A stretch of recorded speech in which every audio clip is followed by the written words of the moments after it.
चित्तमयं जहावयं अतबे निबको विकु सोहिमं विजते जतन।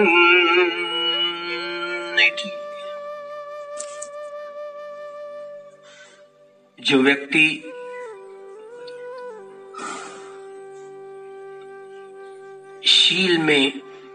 शीलों में प्रतिष्ठित होकर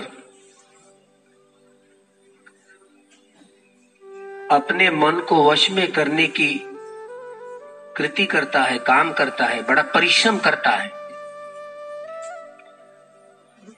अपने मन को वश में करने के लिए आनापानसति या अन्य 40 प्रकार के जो शमत भावना के कम्मठानों का अभ्यास करता है, बड़े बखूबी के साथ वह अपनी खनिक उपचार से लेकर अपना अर्पणा समाधि तक त्रिविध यह समाधि परिपूर्ण करता है। शील तीनों प्रकार से शुद्ध करता है। जो कोई व्यक्ति अपना शील पुष्ट करता है, गृही या गृह त्यागी हो, त्रिविध रूप से, जैसे कि कोई प्राण हत्या से बचकर के रहने का जो शील है, प्राणियों की हत्या से बचकर के रहने का जो शील है, जो हम भी हत्या स्वयं ना करें और किसी प्राणियों की हत्या करने के लिए किसी प्रकार की कोई प्रेरणा ना दे, और किसी में प्राण हत्या कर भी हो तो कर ली हो तो उसका अनुमोदन ना दे, समर्थन ना करे। तो इस प्रकार एक शील तीनों प्रकार से पालन करना आ गया। तो इस प्रथम शील में प्रतिष्ठित होना प्रारंभ हो गया। ठीक इसी तरह जो गृही लोगों के 5 शील हुआ करते हैं, अदिन्ना दाना वीरमणि, जो चौर्य कर्म से बचकर के रहता है, तो स्वयं भी चोरी नहीं करता, औरों को चोरी करने की प्रेरणा भी नहीं देता, और किसी ने चोरी की भी हो तो उसका समर्थन भी या अनुमोदन नहीं करता। तो त्रिविध शील पुष्ट करना आया। काम मिथ्याचार, परनारी या परपुरुष गमन करने से स्वयं बचकर के रहता है और अन्य किसी को प्रेरणा भी नहीं देता, और किसी ने ऐसे काम व्यभिचार किया हो तो उसका समर्थन या अनुमोदन नहीं करता। तो तीसरा शील पुष्ट हुआ। वाणी के जो 4 दोष हुआ करते हैं, झूठ बोलना, बड़े कटु बोलना, गंदी बातें कहना, किसी की निंदा चुगली चाहड़ी करना, जो निकम्मी बातें करना, ये 4 प्रकार के 4 किस्म के दोष हुआ करते वाणी के। तो भला आदमी जो कोई यह वाणी के 4 दोष स्वयं भी नहीं करता, औरों को भी किसी को यह दोष करने के लिए प्रेरणा भी नहीं देता, या किसी ने दोष ये किया हो तो उसका समर्थन या अनुमोदन नहीं करता, तो चौथा शील पुष्ट हुआ। सूरा मेरय मज्जपवाद ढाना वीरमणि, जो कच्ची हो या पक्की हो, जो नशा पता वाली चीजें हो, उसके सेवन से स्वयं बचकर रहता है, स्वयं भी सेवन नहीं करता, औरों को भी नशा पता करने की प्रेरणा भी नहीं देता, और किसी ने की भी हो तो उसका समर्थन या अनुमोदन नहीं करता। तो 5 शील का तीनों प्रकार से पालन करना है। हम यूं ही अपने अपने स्वभाव के गुलाम हुआ करते हैं, तो मन अंतर्मन बिल्कुल मानता नहीं है, क्योंकि भगवान ने अलग अलग व्यक्ति के अलग अलग मानस को बहुत पहचाना है। ये कामावचर चित्त 54, रूपावचर चित्त 15, रूपावचर चित्त 12 और लोकोत्तर चित्त 8, कुल मिलकर के 89 चित्त 89। लोकोत्तर चित्तों की संख्या 40 बढ़ जाती है, इसलिए पूरे चित्तों की संख्या 121 करके गिनी जाती है। अलग अलग जब चित्त उत्पन्न होता है तो अलग अलग अनेकों चित्त वृत्तियों को लेकर के उत्पन्न होता है। ये 52 प्रकार की चित्त वृत्तियां होती है, चैतसिक हुआ करते हैं। 28 प्रकार का रूप हुआ करता है, और 105 प्रकार के ऐसे गुणों में जो संग्रहित, जो मिलिंदपन्न पढ़ने के बाद पता चलता है कि ऐसे ऐसे कौन से सद्गुण हैं जिन्होंने मुक्ति की अवस्था को प्राप्त कर लिया हो, तो वह ऐसे सद्गुणों को भरा हुआ परिपूर्ण जैसे भांडार हो, ऐसे गुणों की सजावट यह सद्धर्म का सौंदर्य स्थापित करता है, अपने भीतर शील, समाधि और प्रज्ञा का सौंदर्य धारण करते हुए धर्म में लाभान्वित होता है, प्रतिष्ठित होता है। तो यही शीले, जो व्यक्ति ऐसे त्रिविध शील पुष्ट करते हुए अपनी खनिक समाधि, उपचार समाधि और अर्पणा समाधि तक पहुंच पाता है। तीनों शीलों का पालन करने का मतलब है, इसे ही तदंग प्रहाण कहा जाता है। जैसे कोई अगरबत्ती या धूप बत्ती हवा के, जिधर हवा बह गई है तो उस हवा के मुताबिक वह गंध बह जाती है, लेकिन शील का सुगंध हवा की विरुद्ध दिशा में। जो कोई व्यक्ति अपने त्रिविध शील को पुष्ट करता है तो हवा की विरुद्ध दिशा में शील, इसे ही तदंग प्रहाण कहते हैं। अंग प्रत्यंग में शीलों के, सुगंधों के तरंग से सारा चित्त और सारा शरीर शुद्ध शीलों के तरंगों से भर जाता है, तरंगित होता है। इसे ही तदंग प्रहाण कहा जाता है। आनापान सती हो या अन्य 40 प्रकार की जो शब्द भावनाओं के कम्मठान है, जो अपने खनिक, उपचार एवं अर्पणा समाधि तक पहुंच जाने वाले, शीले पतिथाई नरो सपैया प्रज्ञा। जब प्रज्ञा से देखना ही नहीं आया, जैसे बाया पैर का जो मैल है दाहिने पाए से रगड़ रगड़ कर निकाला जाता है, ठीक इसी प्रकार प्रज्ञा के सहारे अपना तीनों प्रकार का यह शील है ना, तीनों प्रकार से परिशुद्ध करता है, तो प्रज्ञा के सहारे करता है। यूं ही प्रज्ञा से देखना ही नहीं आया, प्रज्ञा से चलना ही नहीं आया, सम्मा दृष्टि। हर व्यक्ति, इसलिए चाहे वो गृही हो या गृह त्यागी हो, वह सम्मा दृष्टि साथ में लेकर के चलना नहीं आया तो कोई भी व्यक्ति हो, चाहे वो गृही या गृह त्यागी हो, वह मिथ्या धारणाओं को लेकर के चलता है तो चलना नहीं है, धर्म का रास्ता भूल गया। मिथ्या दृष्टि लेकर के सारी दुनिया चलती है। जब भी कभी बुद्ध उत्पन्न हुआ करते हैं, दुर्लभो बुद्धो उपादो इमस्मिन् लोके, अरे जब भी कहीं सम्यक संबुद्ध उत्पन्न हुआ करते हैं तो लोगों को इस अंधेरे से निकालते हैं। ये अविद्या की सारा अंधकार ही अंधकार, पता नहीं होता है कि दुख कैसे उत्पन्न हुआ, दुख का विनाश कैसे होता। जब भी कहीं सम्यक संबुद्ध उत्पन्न हुआ करते, ये दोनों चीजें सारे जीवन भर में, ये दुख की उत्पत्ति होती कैसी और दुख का विनाश होता कैसा। वेदना पच्चैया तन्हा वेदना पच्चैया पैया। हर मनुष्य हो या मनुष्यतर प्राणी हो, यह वेदनाओं के आधार पर यह तृष्णा का सारा प्रपंच खड़ा करता है। बाहर की कोई दुनिया की, बाहर की कोई शक्ति अपने विकारों का निर्माण करने वाली नहीं है। अपने भीतर ये मन, अपने भीतर वाला जो मन होता है, अपना माइंड होता है, अपने मन के द्वारा ही ये काम तृष्णा, भव तृष्णा और विभव तृष्णाओं का सारा भंडार निर्माण करती है। काम तृष्णा 500, भव तृष्णा 500 और विभव तृष्णा 500, कुल मिलकर के 1500 प्रकार की तृष्णाओं का इतना सारा संग्रह हमारे ही चित्त द्वारा हमने संगठित किया है। बाहरी कोई शक्ति जिम्मेदार नहीं है। हमने हमारे चित्त के द्वारा वेदनाओं के आधार पर यह तृष्णाओं का प्रपंच खड़ा किया, दुख का पहाड़ निर्माण किया।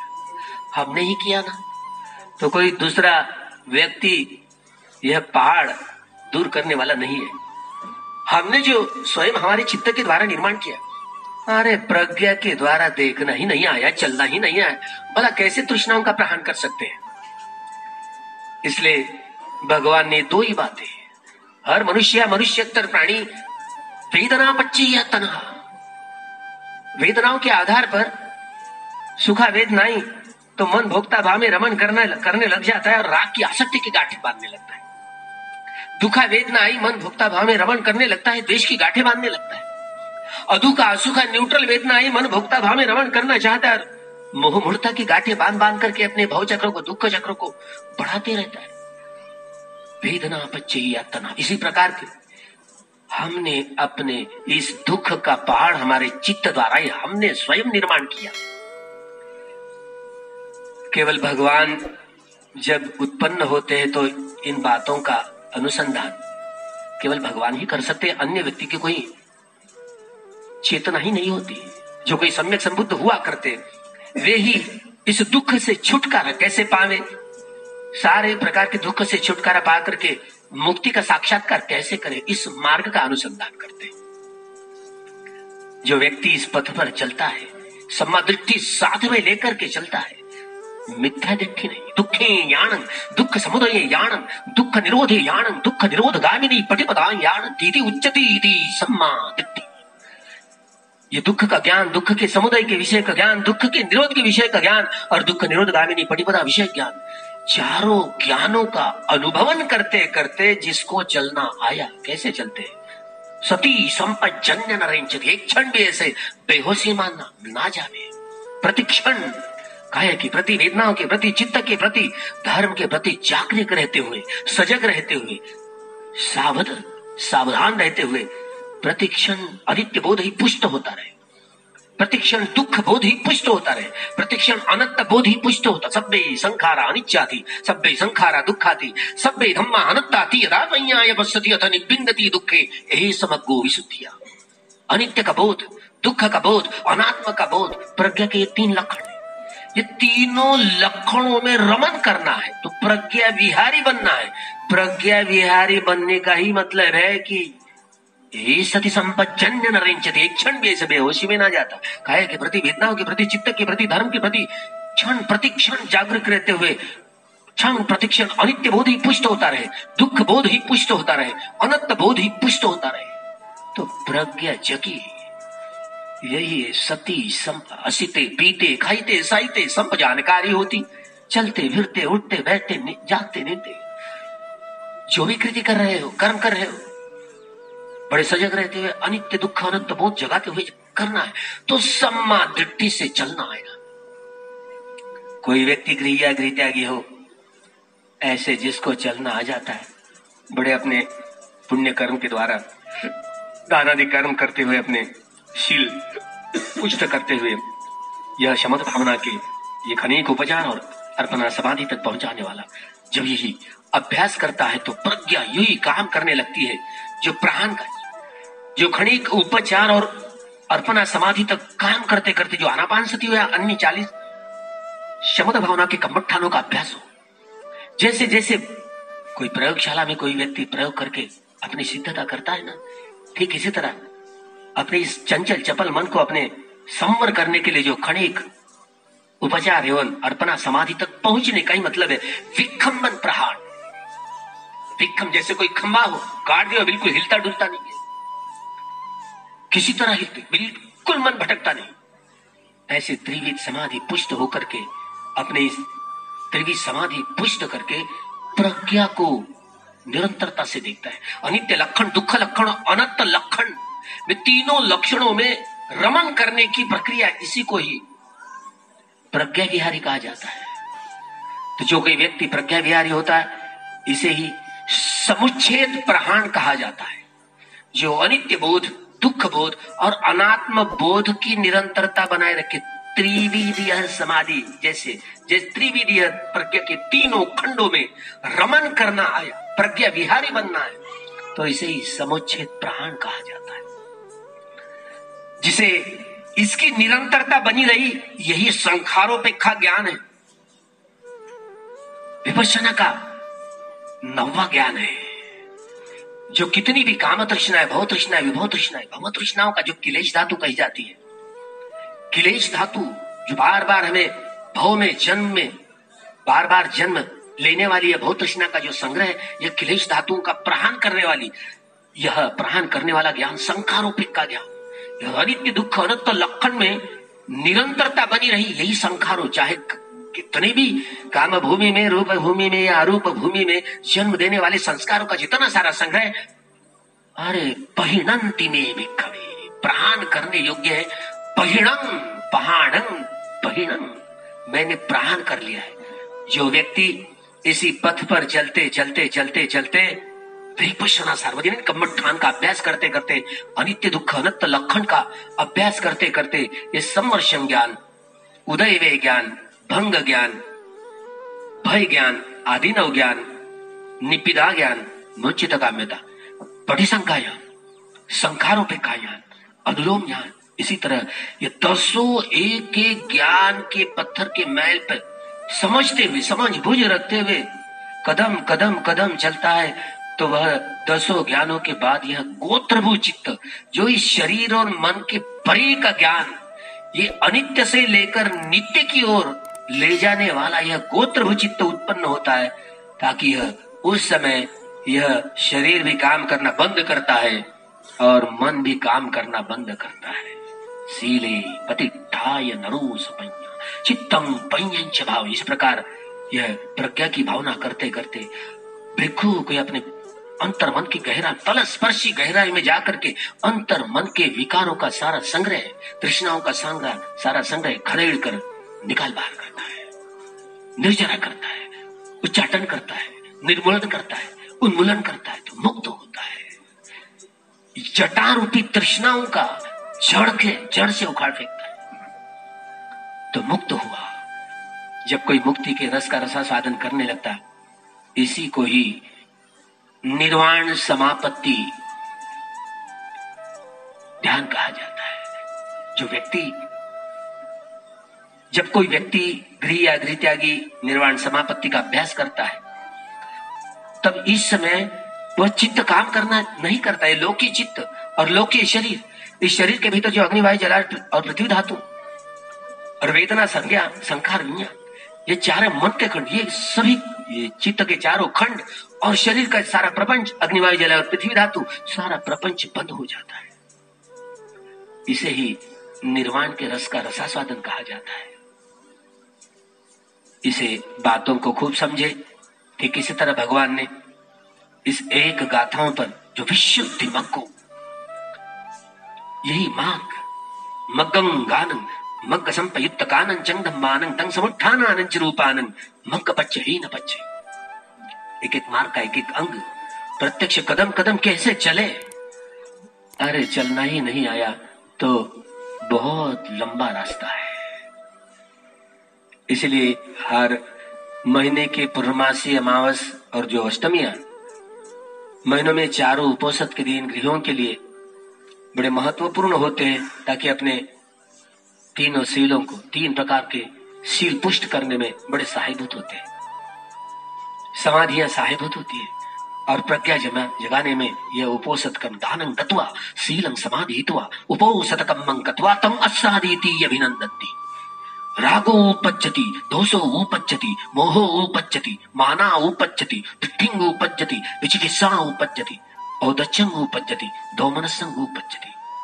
तो इसी प्रकार अपने भीतर के जितने सारे काम तृष्णा, भव तृष्णा और विभव तृष्णाओं का सारा प्रपंच है, खदेड़ खदेड़ करके राग के, द्वेष के, मोह के, अहंकार के, दुर्भावना के सारा विकारों का सारा प्रपंच, उसका उन्मूलन होता है और सद्धर्म का लाभ हुआ करता है। सभी प्रकार की विचिकित्सा, सारे संदेह दूर हो जाते हैं। ठीक इसी प्रकार भगवान के सद्धर्म को कोई धारण करते हुए व्यक्ति धर्म में लाभान्वित होता है, तो सभी प्रकार के दुखों से छुटकारा पा करके निर्वाण का साक्षात्कार करता है। थोड़ी देर मित्त भावना का अभ्यास करेंगे, सारे शरीर का शिथिलीकरण करेंगे। थोड़ी देर मित्त भावना का अभ्यास करेंगे।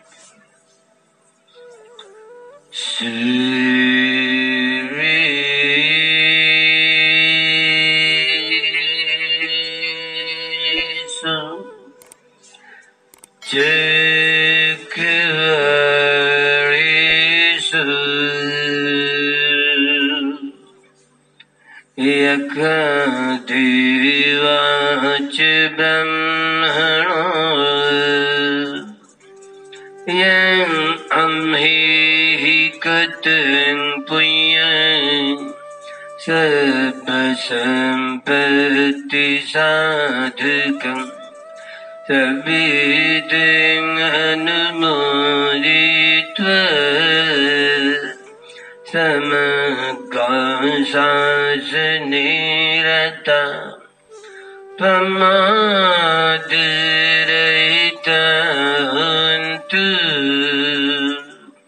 आरक्षांसु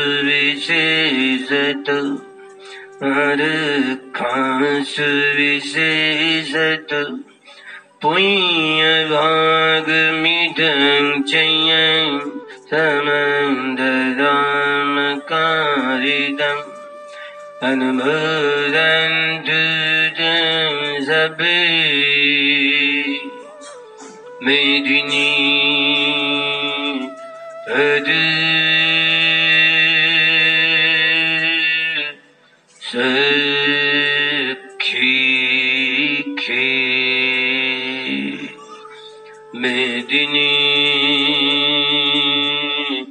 तद् सखी खे मेदिनी तद्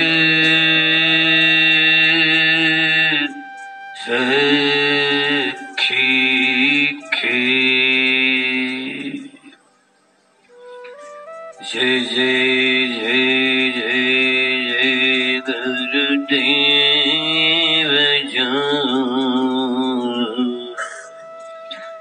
जय जय कृपा निधान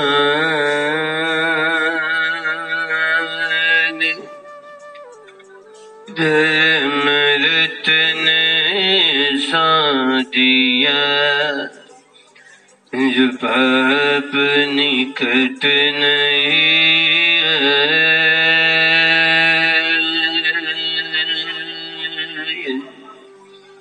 ऐसा चखाया धर्म रस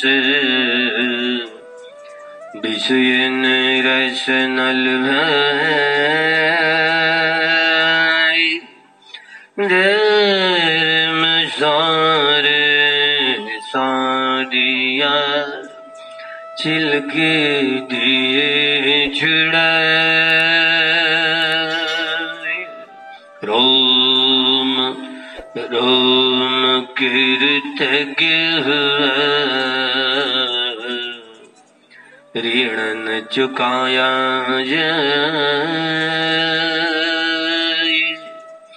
जीव जीवन धर्म का दुखियन की सेवा करो दुखियन बाटूं धर्म सुख यही उचित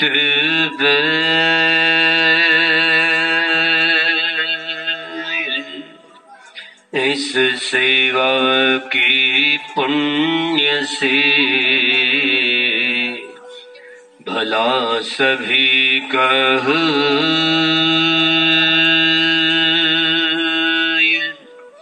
सबके मन जागे धर्म सबका मंगल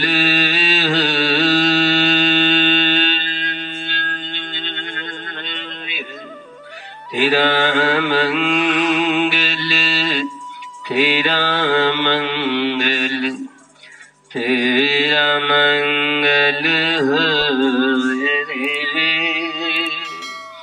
सबका मंगल सबका मंगल सबका मंगल हो रे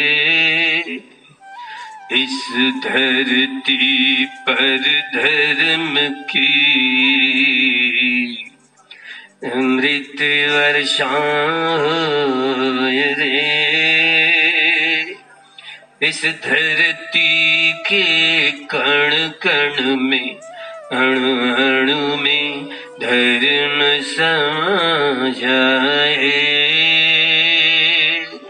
हर मन में सुख शांति छा जाए जो भी तपेश पुण्य भूमि पर मुक्त दुखों से हो जाए धर्म विहारी पुरुष हो धर्मचारिणी नार धर्मवंत संतान हो शीलवंत संतान हो, समाधिवान संतान बने, प्रज्ञावंत संतान बने, सुखी रहे परिवार, सुखी हो ये संसार।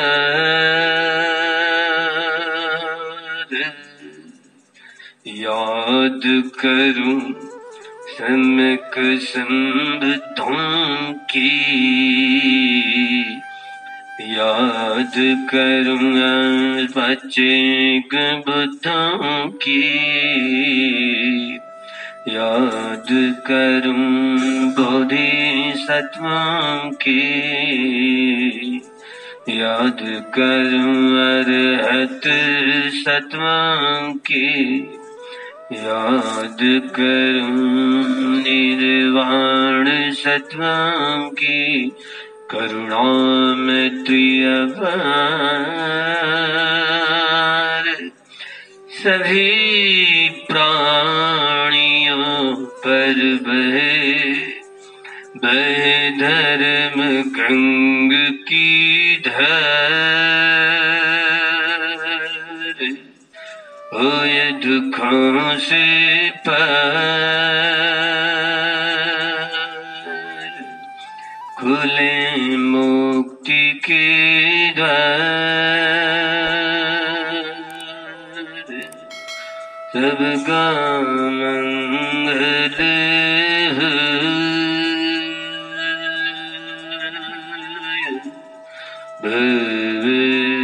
भवतु सर्वमंगलम्,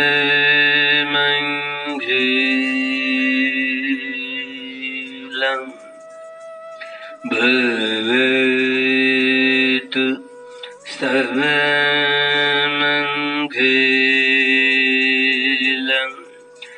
भवतु